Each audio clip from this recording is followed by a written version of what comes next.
Another, M. Hamel went on to talk of the French language, saying that it was the most beautiful language in the world. Then talk from one thing to another. एक बात से फिर दूसरी बात. M. Hamel went on to talk, बात करते गए of the French language, फ्रांसीसी ज़बान के बारे में, saying बताते हुए कि it was the most beautiful, ये सबसे खूबसूरत लैंग्वेज ज़बान है in the world, यानी दुनिया में. The clearest, सबसे वाज़ेह, the most logical, सबसे ज़्यादा मंतकी, that और मतलब देखिए अब तब एम हैमल जो उस्ताद थे वो फ्रांसीसी ज़बान के बारे में एक बात से दूसरी बात करते गए, एक चीज़ कहे फिर दूसरी बात कहे उसके बारे में, और ये बताया कि ये दुनिया की सबसे खूबसूरत ज़बान है और सबसे वाज़ेह और सबसे मंतकी ज़बान है, यानी समझने के लायक. That we must guard it among us, और यह भी उन्होंने बताया कि वी मस्ट गार्ड यानी इसकी हिफाजत करनी चाहिए कि ये हमारे बीच रहे. आई नेवर फॉरगेट इट, और इसे कभी भूलना नहीं चाहिए. Because when a people are enslaved means गुलाम बनना, एज लॉन्ग एज जब तक दे होल्ड फास्ट, वे कायम रहते हैं, पकड़े रहते हैं, टू देयर लैंग्वेज, अपनी ज़बान को, इट इज़ एज इफ, ऐसा लगता है कि they had the key to their prison, key यानी चाबी होती है उनके पास, टू देयर प्रिजन यानी कि कैद खाने की. तो उन्होंने ये बताया कि हमें इसकी हिफाजत करनी चाहिए कि हमारे बीच ये मौजूद है और इसे कभी भूलना नहीं चाहिए इस ज़बान को, क्योंकि जब लोग गुलाम होते हैं, गुलाम बनाए जाते हैं, तो जब तक वो अपनी ज़बान पर अपनी गिरफ्त या पकड़ मजबूत रखते हैं तब तक ऐसा लगता है कि उन्हें कैद से निकलने की का जरिया उनके पास मौजूद है, यानी कैद से निकलने की चाबी उनके पास मौजूद है, ऐसा महसूस होता है. Then he opened a grammar and read us our lesson. उसके बाद वो एक ग्रामर की कवायद की किताब खोले और हमारा सबक पढ़कर सुनाए. उस दिन का सबक पढ़े. I was amazed to see how well I understood it. Amazed means बहुत ज़्यादा हैरत में था, टू सी ये देख कर कि हाउ वेल कितनी अच्छी तरह, आई अंडरस्टूड मैं समझ गया, इट इसे फ्रेंच का रहा है कि वो ये देख कर हैरत में पड़ गया बहुत ज़्यादा कि वो कितनी अच्छी तरह से उस सबक को समझ लिया. All he said seemed so easy, जो भी वो कह रहे थे वो बहुत आसान लग रहा था, बहुत ही आसान लग रहा था.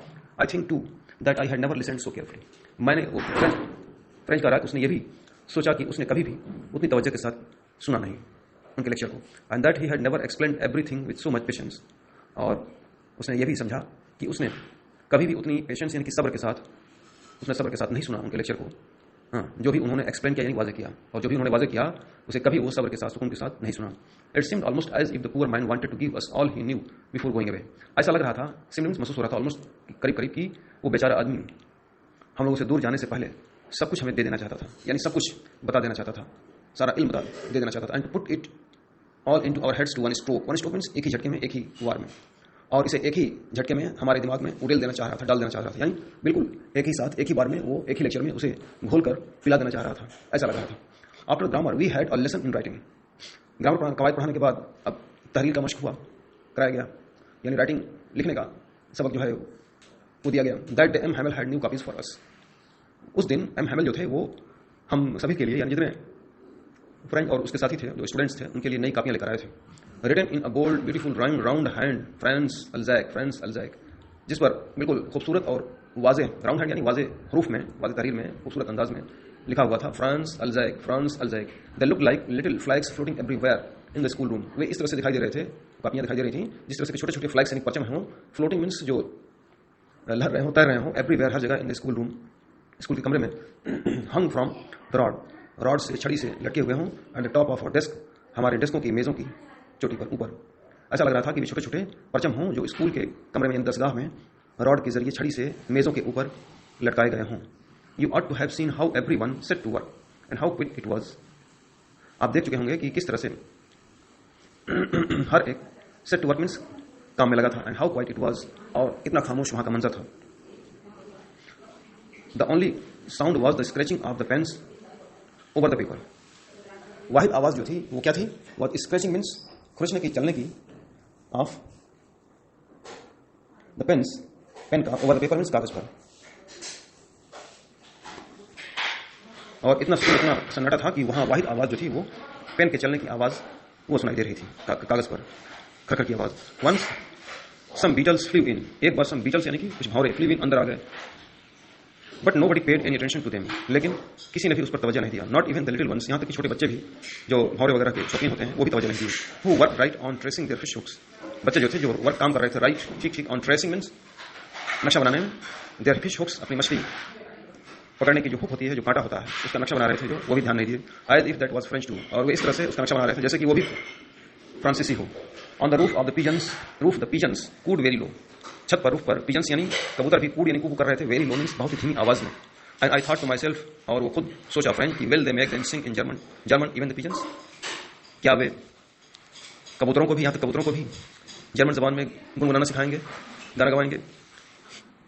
खुद उसे एहसास हुआ, उसने सोचा ऐसा। Whenever I looked up from my writing, I saw M. Hamel sitting motionless in his chair.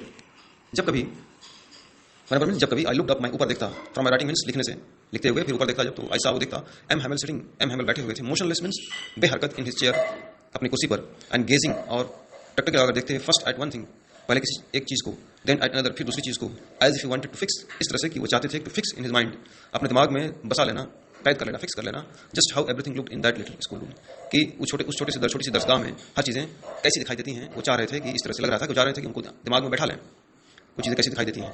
तो जब कभी वो देखता था, अपनी तहरीर राइटिंग की मश्क से अपना सर ऊपर उठाता था, तो अपने साथ एम हैमल को कुर्सी पर बेहरकत बैठा हुआ देखता था। पहले किसी चीज़ को टकटक लगा देखते थे, फिर दूसरी किसी चीज़ को देखते थे। ऐसा लग रहा था कि वो हर एक चीज़ का नक्शा अपने जहन में बैठा लेना चाह रहे थे। फाइन सी, सोचिए, for 40 years he had been there in the same place.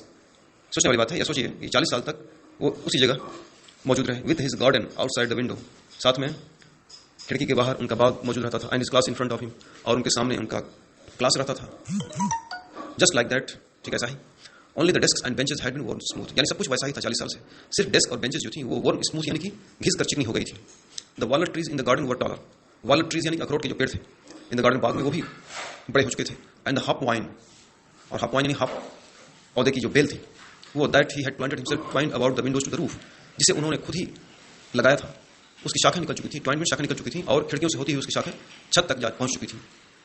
और हॉप वाइन की जो शाखें थी वो बड़ी होकर के खिड़कियों से होती हुई छत तक पहुंच चुकी थी। How it must have broken his heart to leave it all, poor man, बेचारे आदमी को इन तमाम चीज़ों को छोड़ने पर कितना अफसोस होगा, कितना उनका दिल टूटेगा। टू हियर हिज सिस्टर, और ये सुनकर भी कि उनकी बहन moving about in the room above, ऊपर के कमरे में जो चल फिर रही थी। पैकिंग मीन्स सामान रख रही थी, द ट्रंक्स मीन्स अपने संदूकों में, अपने बक्सों में जो सामान रख रही थी और हरकत कर रही थी, ऊपर चल रही थी, उसकी आवाज़ नीचे आ रही थी। ये उसकी बहन कर रही थी, उनकी बहन एम हैमल की। तो इसे भी, वो आवाज़ भी सुन करके उन्हें कितना अफसोस होता होगा।